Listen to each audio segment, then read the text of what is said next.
If you're in the market to buy, sell, or refinance a home, listen up. There are many options and programs and plans out there, but what's best for you? And do you really know what to look for and what questions to ask when shopping for a mortgage or seeking to refinance? Joining us this morning is Bill White, mortgage expert and vice president of real estate from NASA Federal Credit Union. Bill, good morning to you. Good morning, John. Well, first, Bill, let's talk right about the housing market in general right now. We just got some good headlines that at least the sales of new homes are up. So what can sellers expect in the coming months? Well, let's talk about buyers and sellers. From a seller standpoint, the latest numbers out indicate that for them, it's good news. Sellers can expect to get more for their home. The April numbers just released indicate that in general over the country, prices are up from last April over 12%, which is great news for the seller.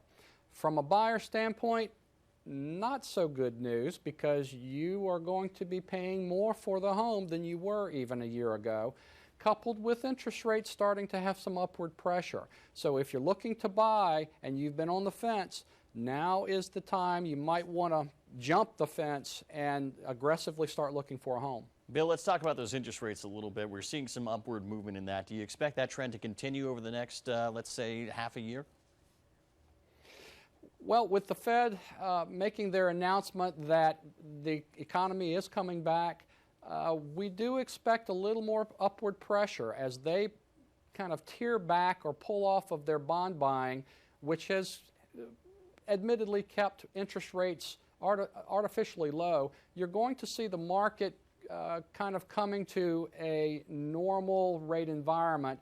We're thinking that their bond purchasing has added or will add about 1.5% to the interest rates from the low of 3.5%. So we're looking at probably 4.5% to 5% over the next 6 months and leveling out a little bit. Wow. Now you mentioned now is the time to get into that real estate, see if you can buy that home. There are a lot of different programs out there, including some with no money down. Tell us about those and some of the different options that buyers and sellers have out there.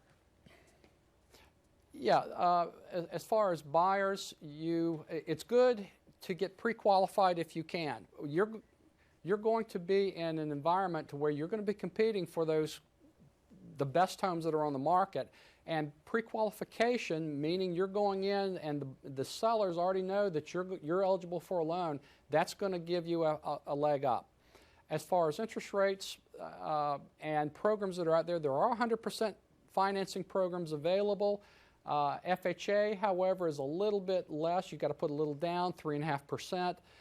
But if you're VA, it's 100% product out there. If you can qualify for USDA, there's 100% product, and it's to the benefit of the buyers. All right, Bill. Well, thank you so much for your time and those tips. We really do appreciate it. Thank you, John. And we'll be right back with more Low Country Live coming up in just a moment.